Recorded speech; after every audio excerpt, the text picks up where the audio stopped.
A 21-year-old kid put on a custom t-shirt. On that shirt was the face of a murdered woman. Not any murdered woman, the murdered mother of the most dangerous man in hip-hop.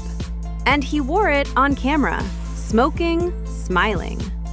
What followed changed hip-hop forever. My name is Rabel, and if you've spent even 5 minutes online in the last 2 weeks, you already know the names.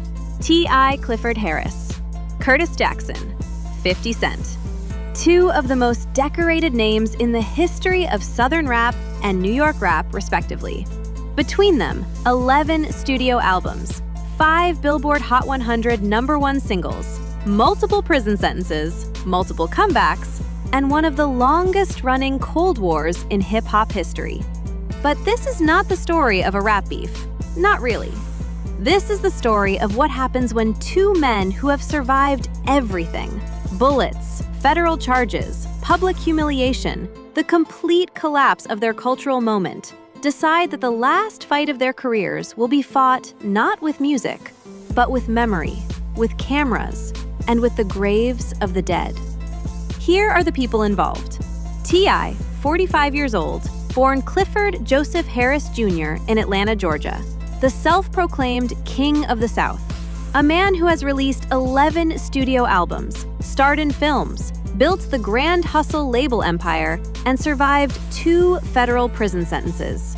His final album, Kill the King, is in production. His lead single, Let 'Em Know, produced by Pharrell Williams, just hit #1 on urban radio and crossed the top 40. He is 45 years old, and he is, by every metric, still relevant. 50 Cent, 49 years old, born Curtis James Jackson III in South Jamaica, Queens, New York. Shot 9 times in 2000 and survived. Released Get Rich or Die Tryin' in 2003, one of the fastest-selling debut albums in history.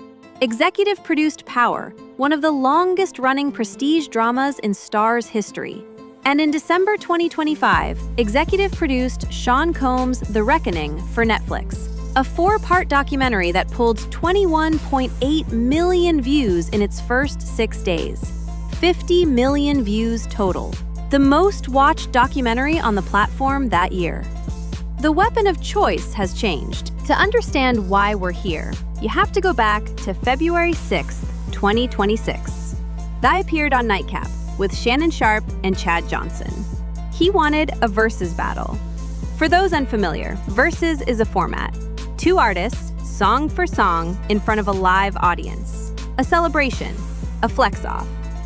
Thai had been pushing for this matchup for years, specifically against 50 Cent. And according to Thai, this was not a cold call. They had spoken privately. They had an agreement. The plan? Thai would announce publicly, 50 would follow and confirm. Thai jumped out there. 50 denied everything. Not only denied it, publicly clowned him for it. On February 6th, 50 posted a 2010 video of Thai appearing in an Atlanta Crime Stoppers commercial. The implication was surgical. Snitch. In hip-hop, that word is not an insult. It is an execution. 50 captioned it, "I know Atlanta pick and choose who they support, but y'all gotta do better. LOL. Keep my name out your mouth." Thai did not stay quiet. He wrote, "You playing on my name when only one of us a rat in real life?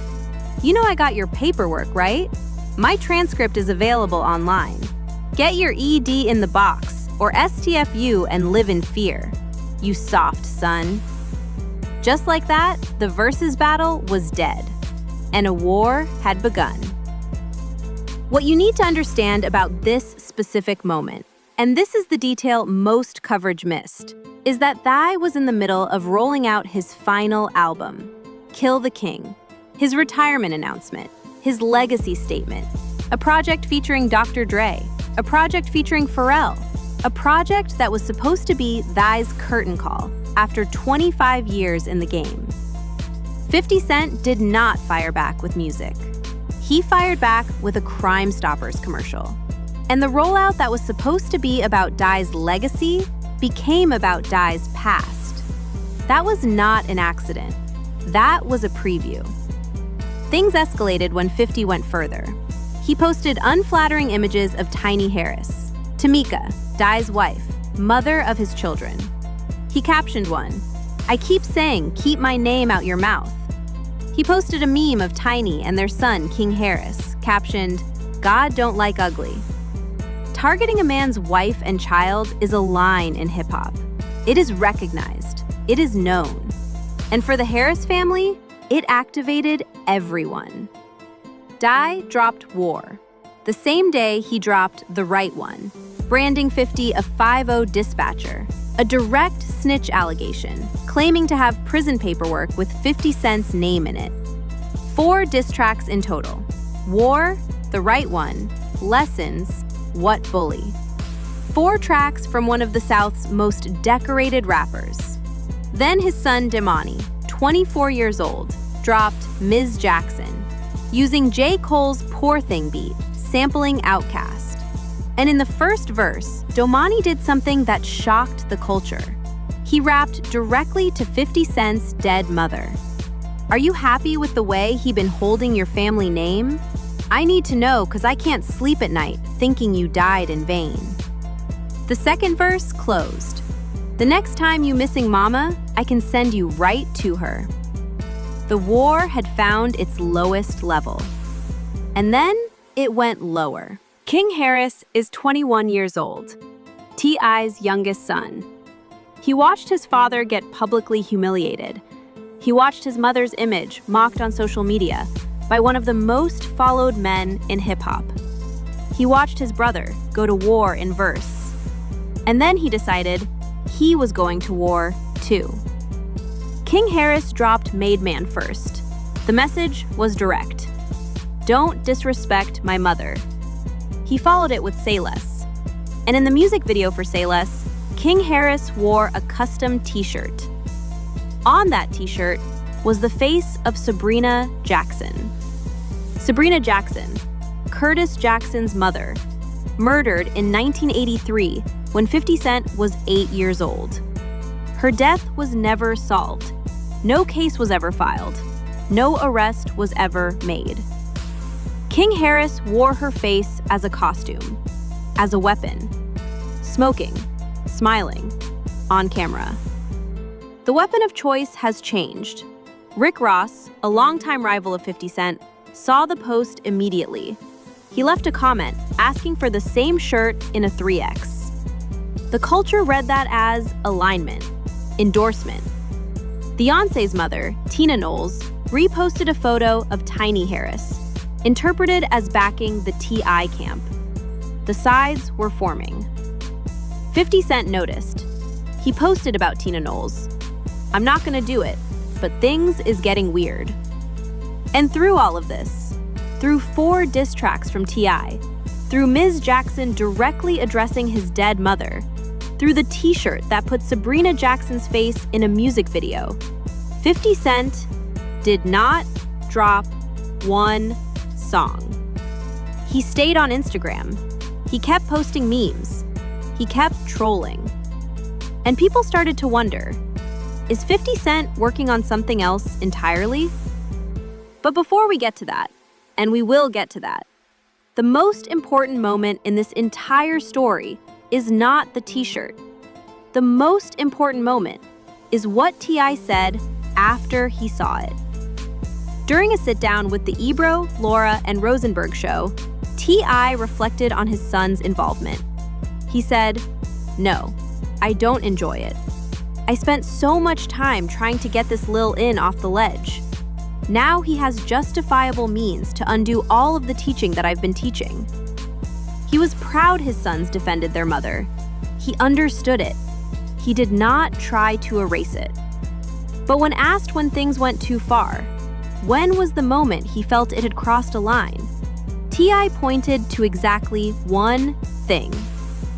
"I said, that's enough when I seen that t-shirt. I'm big on treating people the way I want to be treated.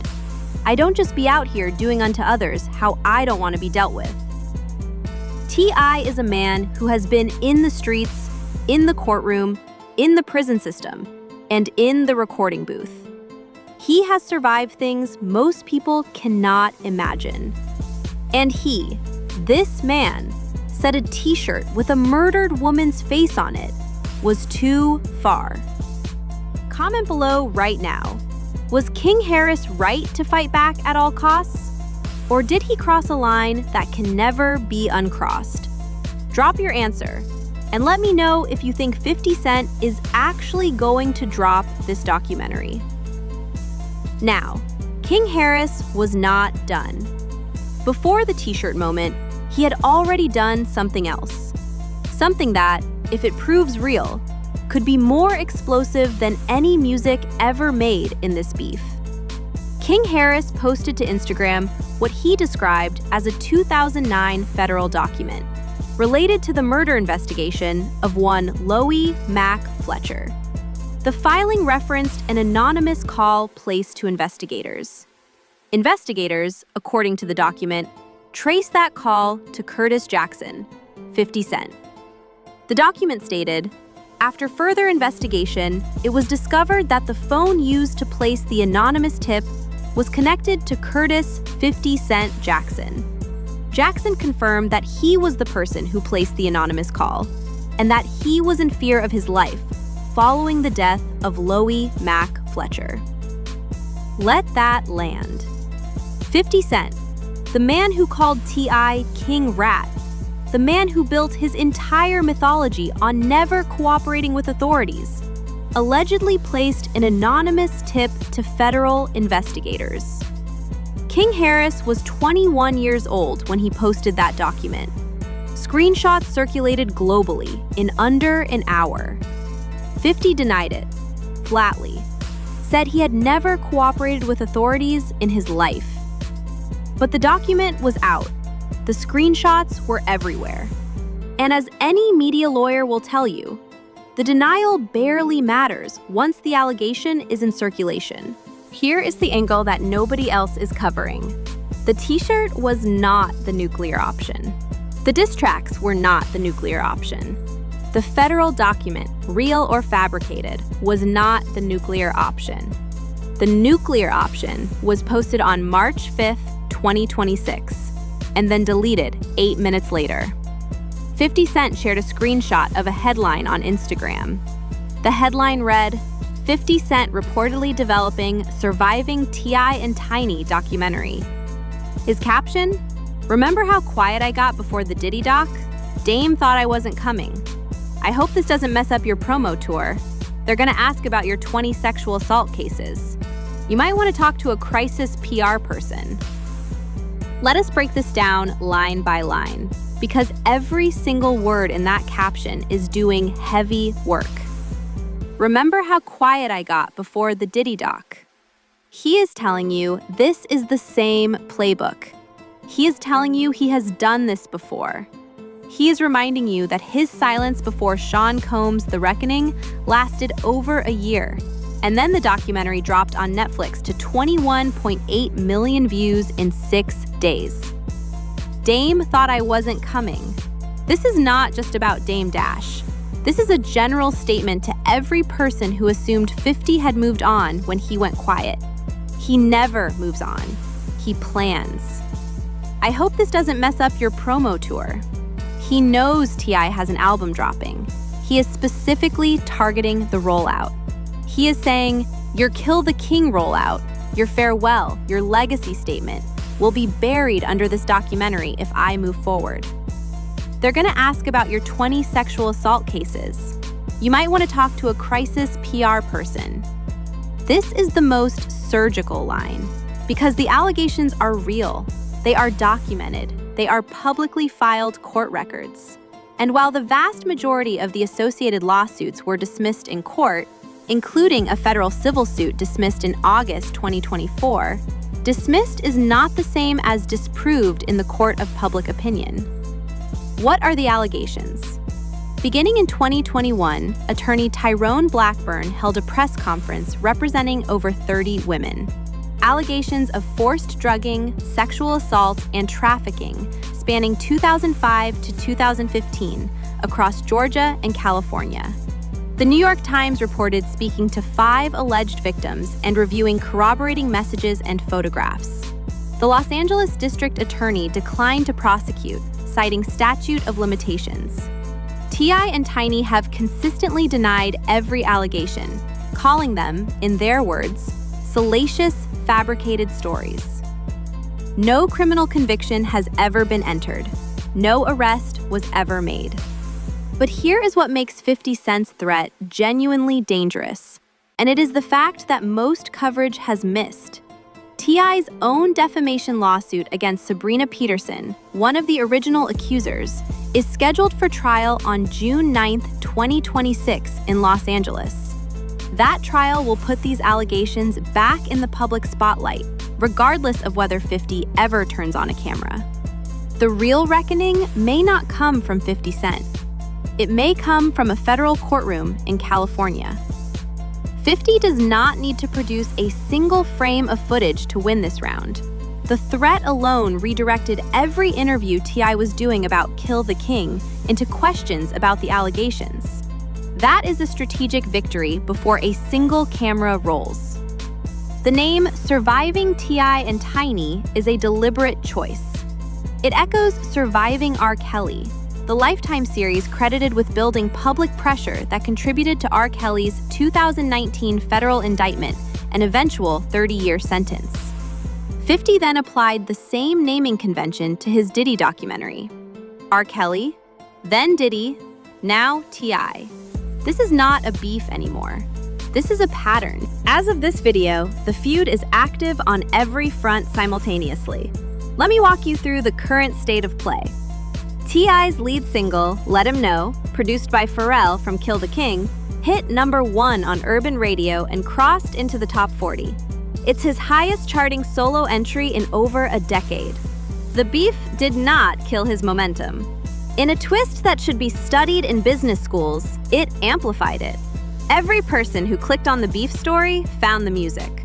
T.I. is using this chaos as rocket fuel. King Harris has not backed down, not by a single step.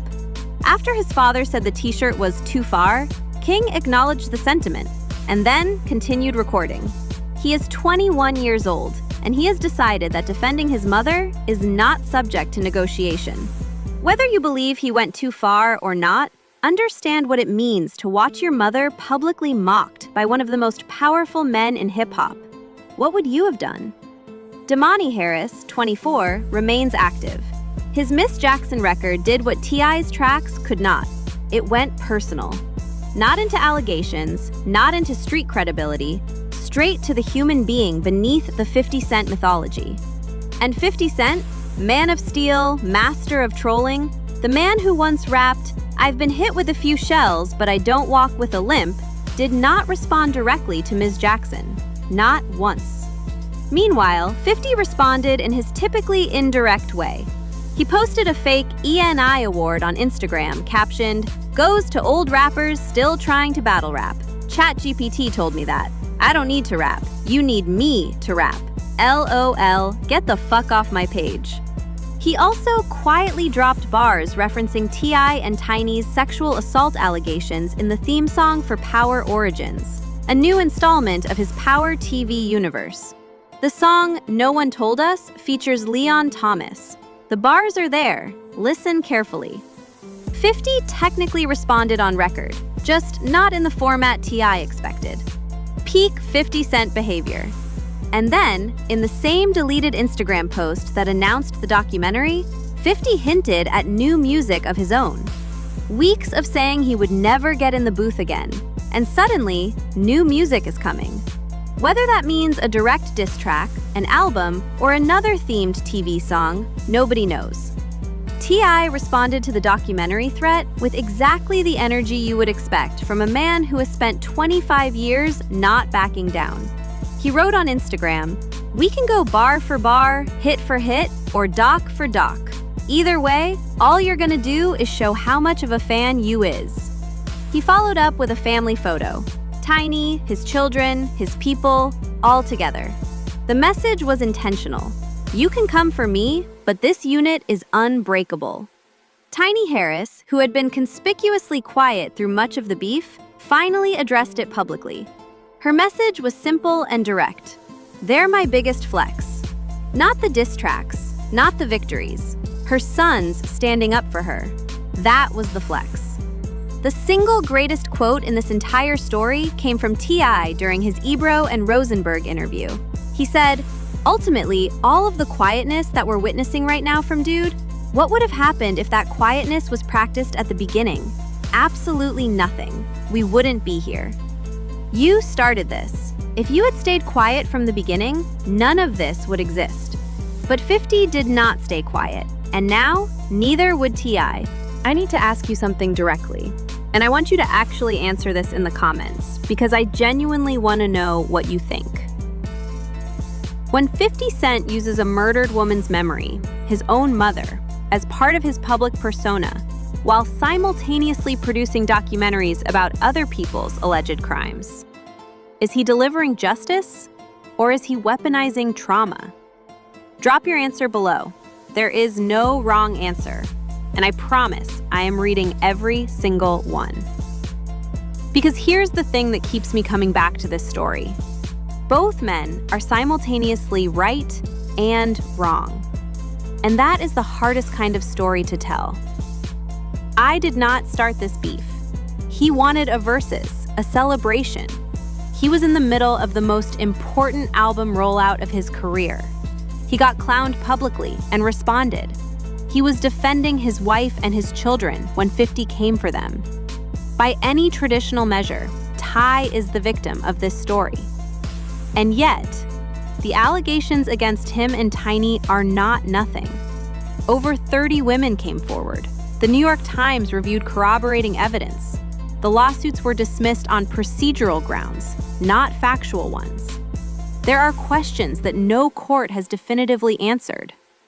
50 Cent shot 9 times and survived, built himself from nothing into a media empire, watched his mother die when he was 8 years old, and channeled that wound into an entire career. He is producing accountability journalism that, in the case of Diddy, preceded a federal arrest. If the T.I. documentary is real, and if it gives voice to women whose stories were dismissed in court, then is it wrong? Or is it the right thing, dressed in the wrong motivation? The shareable quote of this entire video is this: